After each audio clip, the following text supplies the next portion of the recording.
이제 그 율법, 이제 모세가 이 요단강을 건너서 가나안 땅에 차지할 그 이스라엘 민족들에게 대해서 계속 앞으로 지켜야 될 그런 계명, 이 규례, 율법을 이렇게 이제 계속 가르칩니다. 오늘 읽은 그 신명기 15장 1절에서 23절까지는 세 가지를 이야기해 줍니다. 그 세 가지인데, 한 가지는 빚을 면제해 주는 것, 면제해 주는 그런 문제를 이야기하고, 또 두 번째는 뭐냐니까 종을 대우하는 문제. 그럼 세 번째는 뭐냐니까 처음 난 소하고 양의 수컷 새끼는 어떻게 해야 되느냐 하는 그 세 가지 율법을 이렇게 가르칩니다. 그래서 제일 첫 번째가 뭐냐니까 빚을 면제해 주는 겁니다. 그래서 빚을 면제해 주는데, 여기서 알아야 될 거는 뭐냐, 그 성경에는 이 구제의 부분이 따로 있습니다.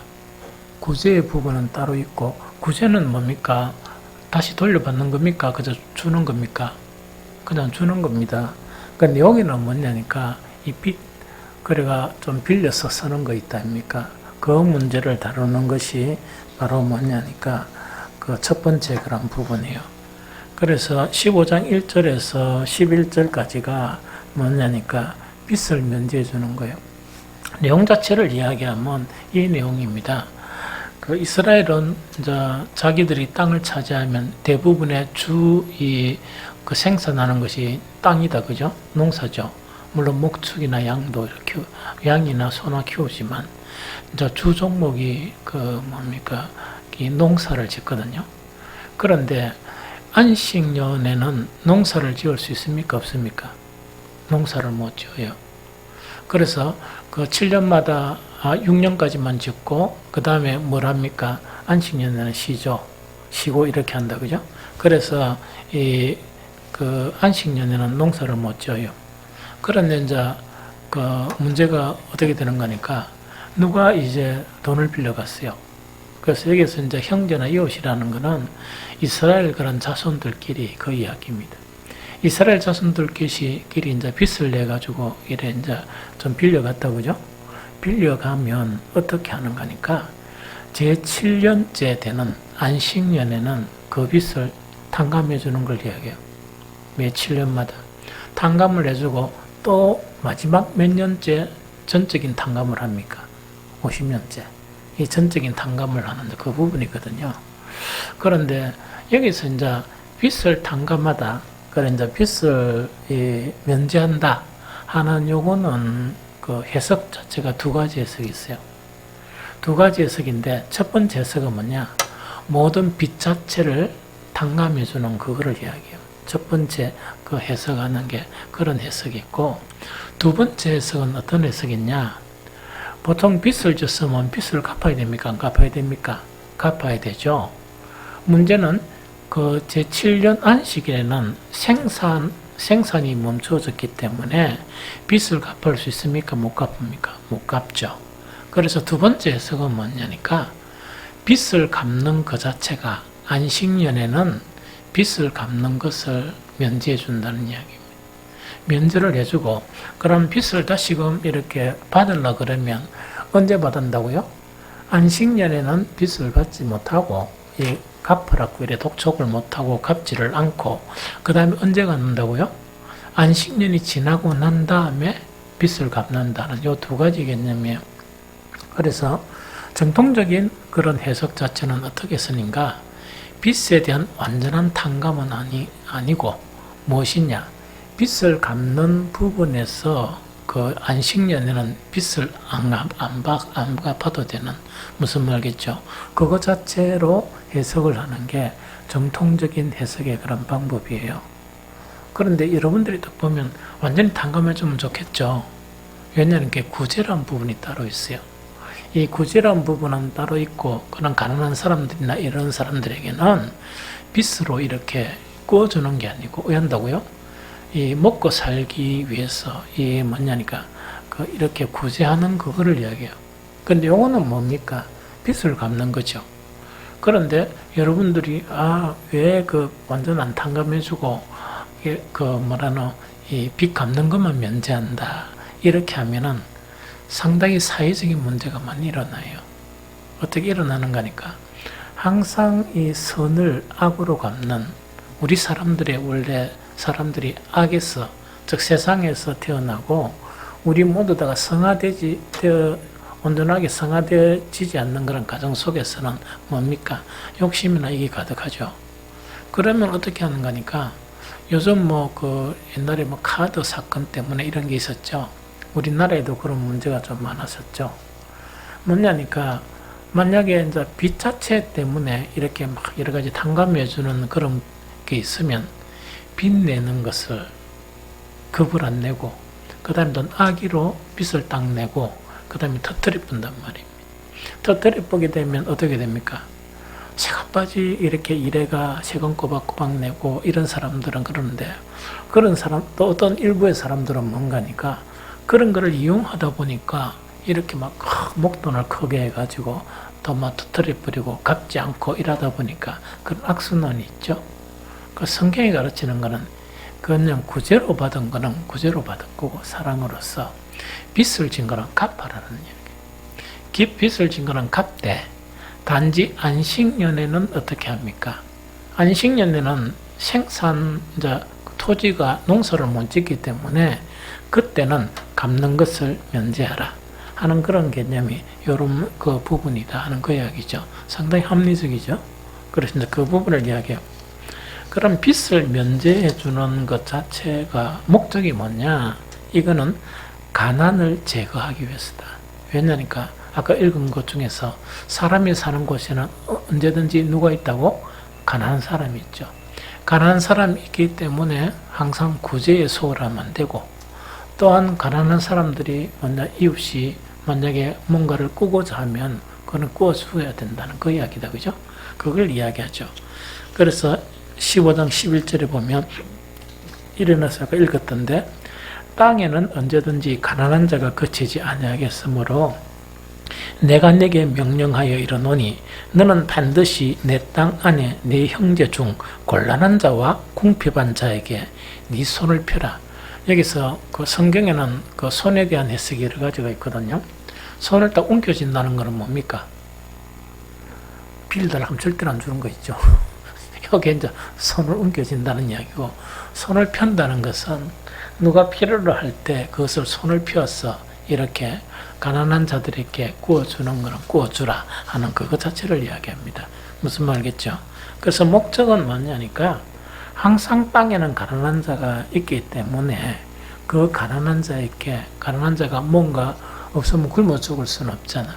그래서 뭔가를 꾸고자 하면 항상 네 손을 펴주면서 그 가난한 자가 살 수 있도록 해줘야 된다 하는 것이 이 목적, 즉 빚을 면제해주는 율법의 그런 목적입니다.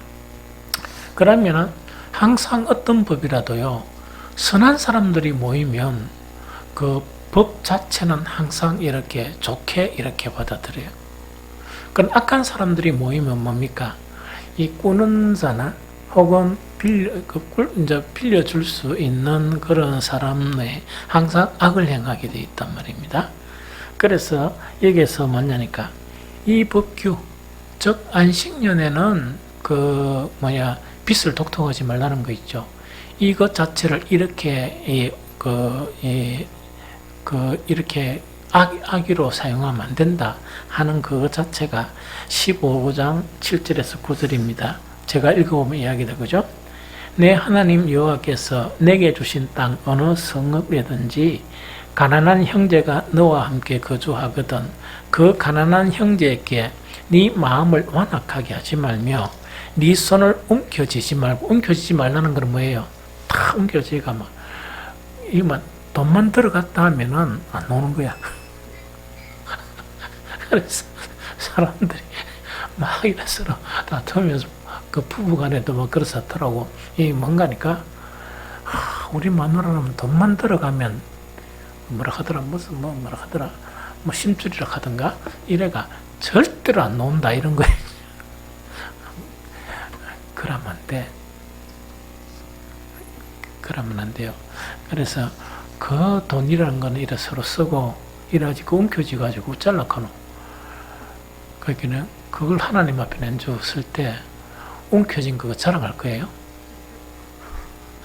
적당히 좀 쓸고 쓰고야 되는데 막 돈만 들어갔다 그러면 다 안 나오고 무섭고 이래. 근데 그런 이 부분이 있죠. 자, 오했던 거는 그 얘기입니다. 그래서 내 하나님 여호와께서 내게 주신 땅에 어느 성읍에서든지 가난한 형제가 너와 함께 거주하거든 그 가난한 형제께 네 마음을 완악하게 하지 말며 네 손을 움켜쥐지 말고 반드시 내 손을 그에게 펴서 그에게 필요한 대로 쓸 것을 넉넉히 뭐 해주라?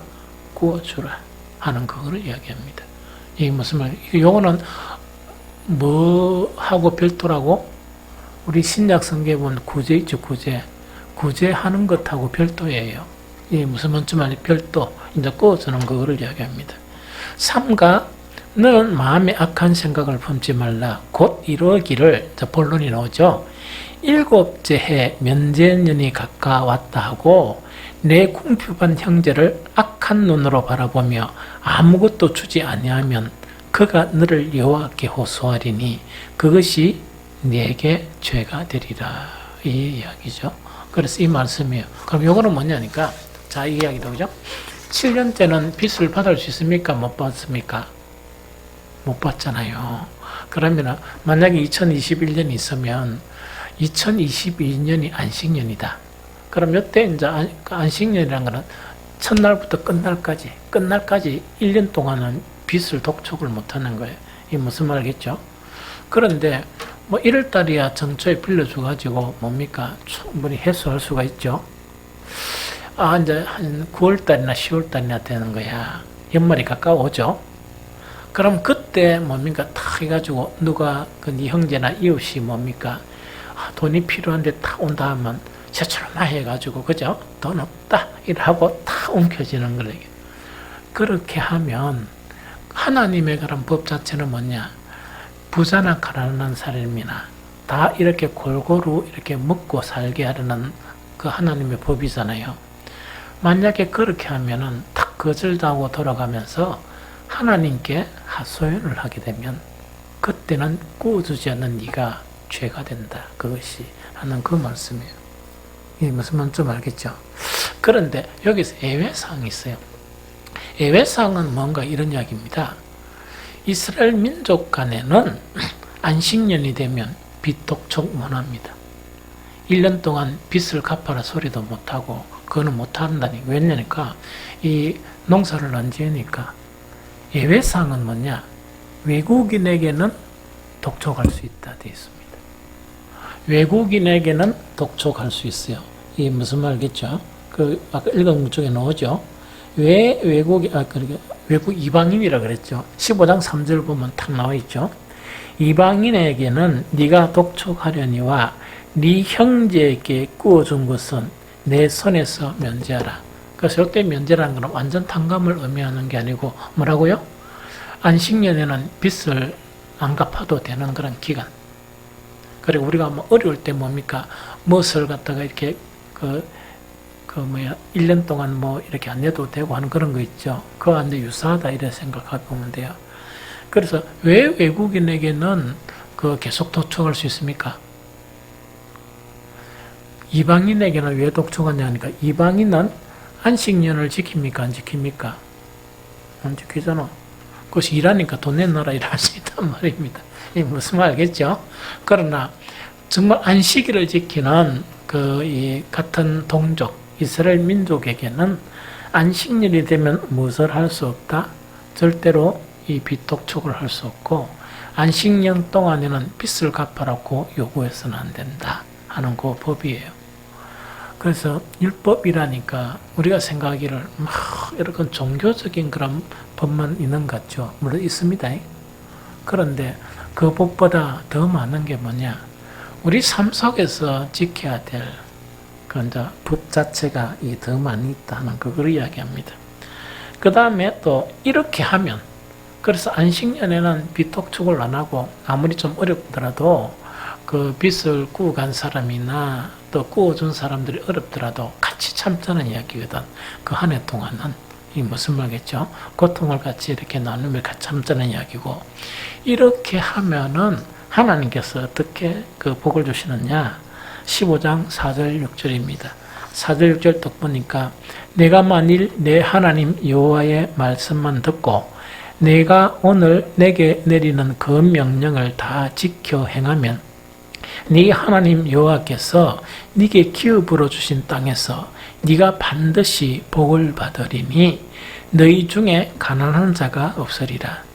내 하나님 여호와께서 내게 허락하신 대로 내게 복을 주시리니 네가 여러 나라에 구워줄지라도 너는 꾸지 아니하겠고 네가 여러 나라를 통치할지라도 너는 통치를 당하지 아니하리라. 이만큼 복을 주신다는 이야기거든요. 그래서 이거는 뭐냐? 그 토지가 그 농사를 지어보면 그 6년 동안 이렇게 하다가 안식년을 가지게 되면 토지의 그런 비옥성 자체가 나는 잘 모르는데 농사를 안 지어가 그게 계속 유지가 된대요. 그렇게 하더라도 충분히 먹고 산다 이야기했죠. 또 이것뿐만 아니고 안식일에 하나님의 법궤를 지키면서 긍휼과 사랑으로 정말 사람들을 대하게 되면 또 막 형제들에게 뭡니까? 손을 이렇게 막 웅켜쥐는 사람들 있죠. 기독교인들은 너무 심하면 무슨 보증 서고 이런 건 안 되지만은 그 필요한 데 있으면 서로 나눠 먹어야지. 그래서 항상 물질에 대한 부분은 물질이 좀 없으면 어떤 개념으로 생각하면 된다고? 하나님께서 나에게 아껴 쓰라고 이러시는가 보다. 뭐 그렇게 생각하면 되고 또 돈이 좀 남으면 뭔가 있긴 나눠서란 모양이다 이렇게 생각하면 되지. 그래서 이제 이걸 너무 움켜쥐고 이러는 것은 안 된다 하는 것이 여기에서 이야기하는 그런 그 법 중에서 가장 기초적인 그런 법이다 하는 그 이야기입니다. 그래서 그렇게 하면 나라도 부강해지고 너도 물질적으로 풍부하게 될 것이다 하는 것이 그 하나님께서 하시는 말씀입니다. 두 번째, 이 종을 대우하는 법이에요. 이제 여기서 참고로 알아야 될 거는 오늘 그걸 좀 준비를 하려고 하다가 하게 되면 또 너무 늦게 마칠 것 같아가지고 이 준비를 못했어요. 이게 뭐냐니까 그 당시에 그 종의 제도가 다 있었어요. 종의 제도가 있었는데 유대인들의 그런 종의 제도하고 그 다음에 이방인들의 그런 종의 제도는 달랐었습니다. 무슨 말 좀 알겠죠? 예수님 당시나 그 이전에 그 종이라는 서번트란 거 있죠. 이거는 인격도 없고 생명 자체는 누구한테 달렸다고? 주인한테 달렸습니다. 그래 그게 이제 종의 개념이었거든요. 그러나 그 율법에 충실하던 이스라엘 사람들하고는 완전 개념이 달라요. 개념이 다르다는 것은 뭐냐? 허용된 부분이 너무나 많아요. 이게 무슨 말 좀 알겠죠? 그런 의미로서는 종으로 있는 게 더 편한 부분도 아마 있었을 것 같다. 왜? 생활 능력이 없고 이런 사람들에게는 그런 부분이 있는 것 같아요. 그래서 그 당시에 이방 세계의 종하고 그 유대 사이의 그런 종은 이 천지 차이가 나요. 그래서 다음에 한번 시간이 있으면 유대 사이에서 그런 종의 개념이 있죠. 이 개념은 어떤 개념이냐가 전반적으로 쭉 한번 설명을 이렇게 해주겠습니다. 자, 어쨌든 간에 그 유대 나라에도 종이란 개념이 있고 또 앞으로 이제 정착하게 되면 이 종의 개념이 더 많이 생기겠죠. 그래서 종에 대한 부분을 이야기하는 거예요. 종에 대한 부분은 뭐냐? 만약에 어떤 간에 종을 사든지 팔려오든지 이렇게 하죠. 오게 되면 그 종 자체는 언제 놓아줘야 된다? 7년째는 놓아줘야 돼요. 이건 안식년이 아니고 만약에 그 종으로 부린 사람 자체가 딱 들어왔으면 이건 안식년하고는 관계없고 이 종이 6년 동안 봉사가 끝났잖아요. 그렇게 만 6년 동안 이 종살이를 했죠. 그럼 어떻게 해야 되는가? 그 종을 자유하게 해줘야 돼요. 그게 율법이에요.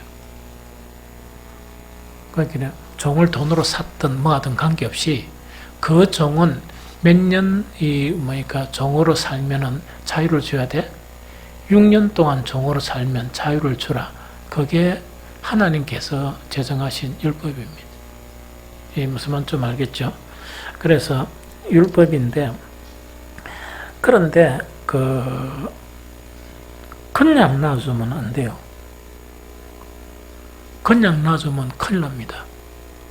큰일 나고, 그래 아까 이야기했죠. 이방인의 종의 개념하고 이 유대의 사이의 종의 개념은 달라요. 그러면 어떻게 놔줘야 되느냐? 12절, 14절에 보니까 내 동족 히브리 남자나 히브리 여자가 내게 팔렸다 하자. 돈으로 샀다는 이야기죠. 맞죠? 그래서 옛날 고대의 종은 뭡니까? 재산의 개념이에요. 돈을 줬으니까. 팔렸다 하자. 만일 6해 동안 너를 섬겼거든 7째 해에 너는 그를 놔 자유롭게 해라. 이것이 율법이에요. 아무리 돈을 많이 주고 사더라도 이거는 자유롭게 해줘야 된다. 그런데 중요한 거는 그냥 놓아주면 안 돼요. 그냥 놓아주면 진짜 천벌 받아요. 하나님으로부터 벌을 받아요. 왜 놓아줘야 되느냐? 그를 놓아 자유하게 할 때는 빈손으로 가게 하지 말고 네 양무리 중에서와 타작마당에서와 포도주 틀에서 그에게 어떻게 준다고? 후히 주라. 후히 줄지니 곧 내 하나님 여호와께서 내게 복을 주신 대로 그에게 줄지니라. 이렇게 되어 있습니다.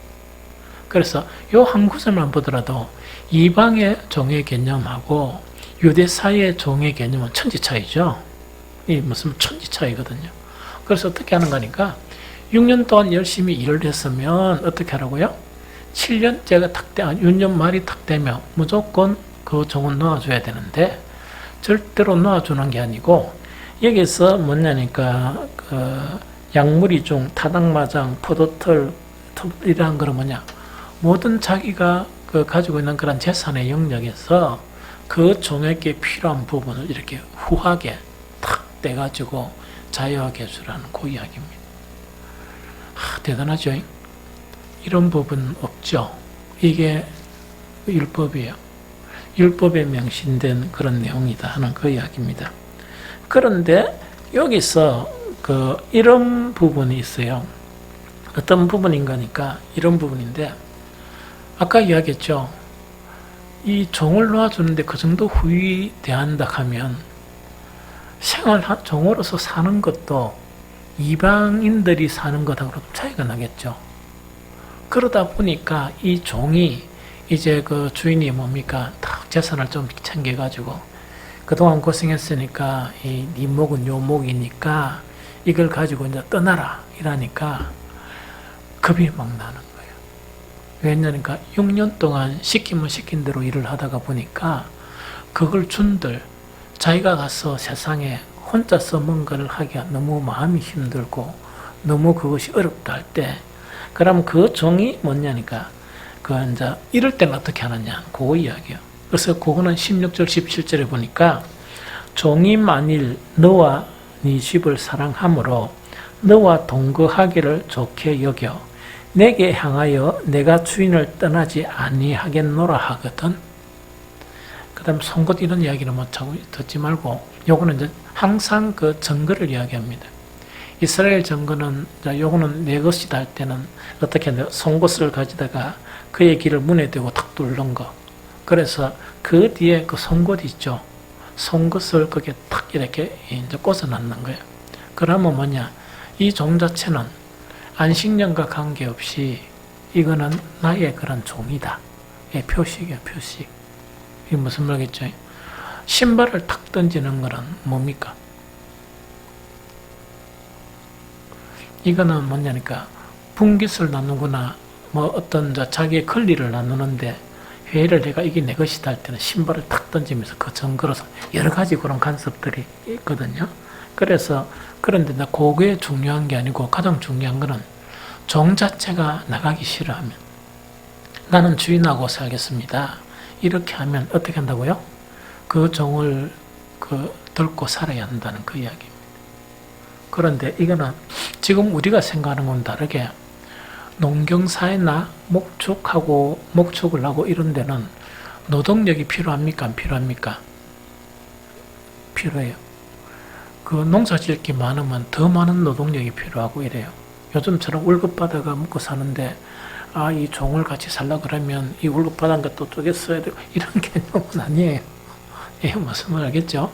그래서 이 사회가 어떤 사회냐 하기에 따라서 그렇다는 이야기를. 그래서 저건 이렇게 하면 된다는 그 이야기입니다.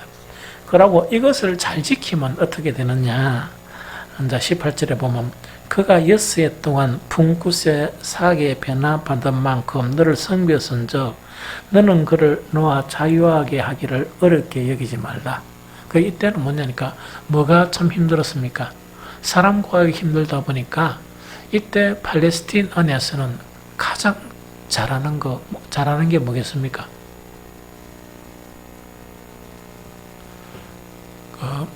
남자 여자가 결혼해가 가장 잘하는 게 뭐예요? 애를 어쩐다고? 알을 많이 낳아요. 이게 무슨 말 알겠죠? 그래서 자식을 많이 낳는 거는 참 좋은 것 같아요. 그래서 지금 사회도 마찬가지야. 그래서 나는 한 번씩 다른 사람들 비례 이야기합니다. 인생을 하려면 아나가 키워봐야 된다. 그것도 그냥 아나 키우면 안 되고 딸 서인아가 키워봐야 인생을 한다. 그런 농담이고 어쨌든 간에 이 사회에서는 뭡니까? 노동 자체가 너무나 필요하다 보니까 왜 된다고요? 막 이렇게 이제 그 사람이 많이 필요한 거예요. 그런데 6년 열심히 버리먹고 난 다음에 아이고 나갈라 한다. 그걸 어렵게 생각하지 말고 과감하게 뭐 해야 한다고요? 재산을 중에서 일해가지고 많이 떼가지고 탁 주면서 보내야 된다 하는 그것이 하나님의 명령이에요. 대단한 법이죠. 아주 좋은 법이죠. 이런 법이 있다 그러면 뭐 지금 우리 국회의원들 뭐 필요 없어. 너무나 좋은 법들이 많으니까. 그 다음에 이제 세 번째가 이제 여기에 뭐냐, 종교적이면서도 사람과의 관계성, 이 나누는 그런 법이에요. 그게 이제 뭐냐니까, 처음 난 소와 양 새끼인데, 암컷은 관계없고, 수컷을 이야기합니다. 처음 난 수컷 있죠.